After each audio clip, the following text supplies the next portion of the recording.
2014 वो साल था जब मैंने कंटेंट क्रिएशन स्टार्ट किया था। मैंने अपना पहला यूट्यूब चैनल 2014 में खोला था और आज उस बात को काफ़ी टाइम बीत गए।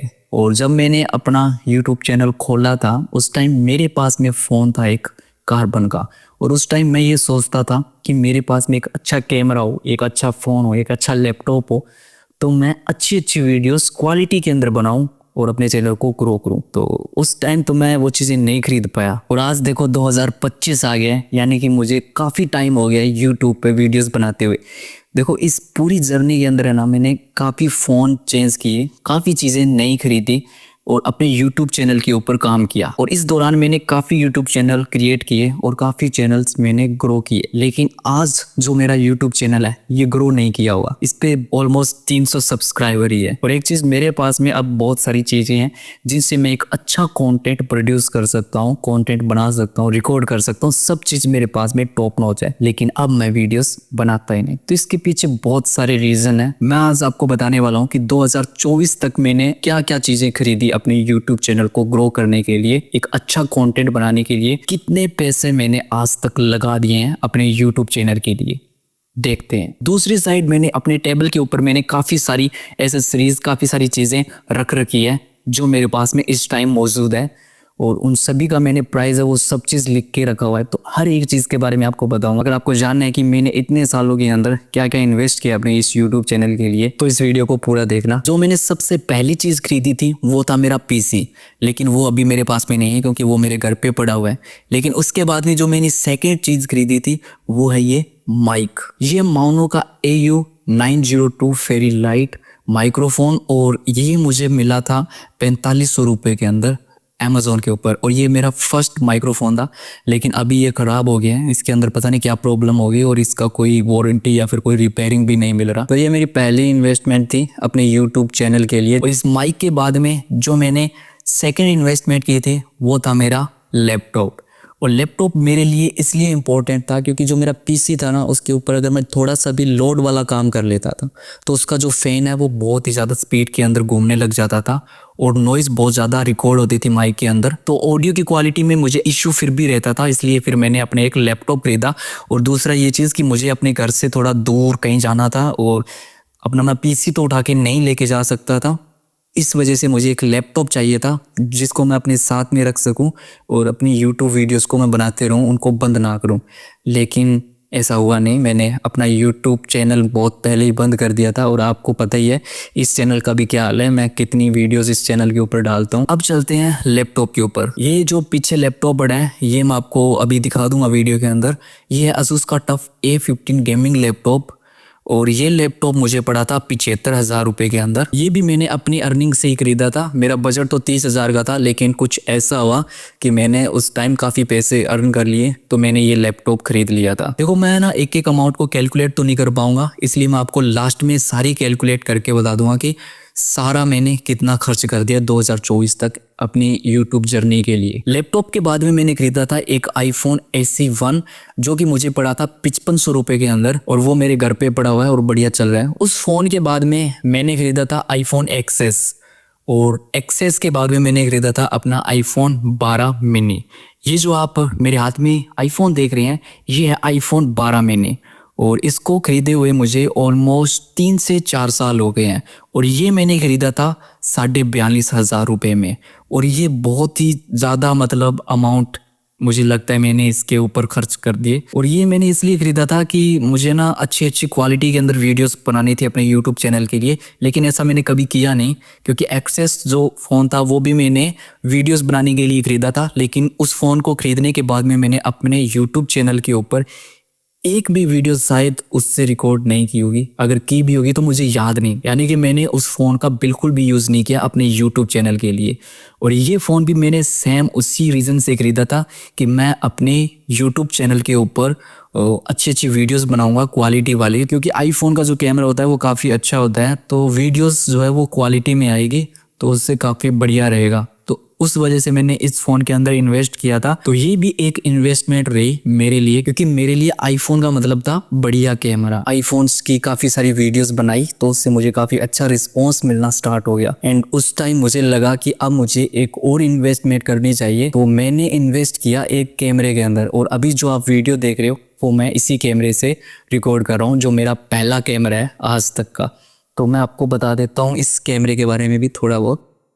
तो ये है कैमरा का बॉक्स, ये है सोनी GV-E10। और उस टाइम ये कैमरा लॉन्च ही हुआ था और इसकी काफ़ी सारी चर्चाएं हो रही थी, तो मैंने सोचा क्यों ना इस कैमरे के अंदर इन्वेस्ट किया जाए। और ये कैमरा मैंने ऑफलाइन से खरीदा था क्योंकि मेरे पास में उतने पैसे नहीं थे। तो ऑलमोस्ट मैंने 45,000 रुपीज़ तो कैश दिया था और बाकी जो 20-22 हज़ार रुपये थे उनका मैंने EMI करवाया था 6 महीने के लिए। इस कैमरे का ऑनलाइन प्राइस था 61,000 रुपीज़ आई थिंक, लेकिन मुझे ये थोड़ा सा महंगा पड़ा था ऑफलाइन। ये मुझे 62,000 रुपीज़ के अंदर मिला था। और उसके बाद में मैंने एक लेंस खरीदा इसके लिए, जो कि सिग्मा का 30mm है 1.4, और इसका अभी जो प्राइस चला है वो 30,000 रुपीज़ है। लेकिन ये लेंस मुझे उस टाइम पड़ा था 27,200 रुपये के अंदर। मैं आपको बॉक्स दिखा देता हूँ इसका।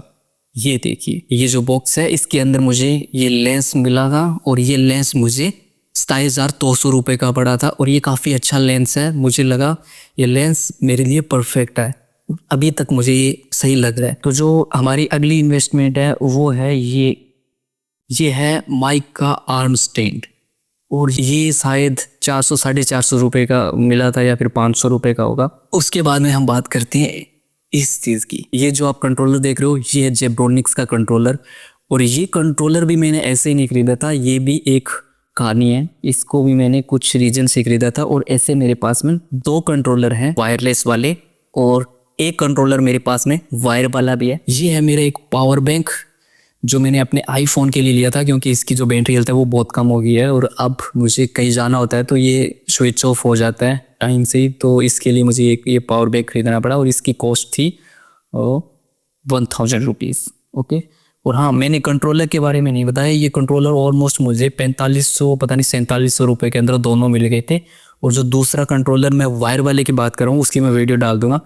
उस कंट्रोलर की मुझे कॉस्ट लगी थी 1,000 रुपये या फिर 900 रुपये उसकी कॉस्ट मुझे लगी थी। और वो मेरे इस चैनल की फर्स्ट वीडियो के अंदर मैंने उसका रिव्यू कर रखा है उस कंट्रोलर का। अब आते हैं हमारे सेकेंड चीज़, ये है मेरी हार्ड ड्राइव। ये है HDD 1 TB की। इसके अंदर काफ़ी चीज़ें पड़ी है तो इसके ऊपर 2,000 रुपये खर्च हुए थे। और फिर आते हैं हम हमारे थोड़ी सी महंगी चीज़ पे। तो मैं एक स्पीकर खरीदने वाला था, एक वूफर खरीदने वाला था और मुझे ये पसंद आ गया। देख रहे हो, ये है सोनी का SA-D40 वूफर। इसके साथ में 4 स्पीकर आए हैं और ये एक सब वूफर है। काफ़ी अच्छा है और क्वालिटी भी काफ़ी अच्छी आती है इसकी जो कॉस्ट है वो मुझे 11,000 रुपये पड़ी थी, लेकिन इसका जो ऑनलाइन प्राइस था ना वो 10,500 रुपये था।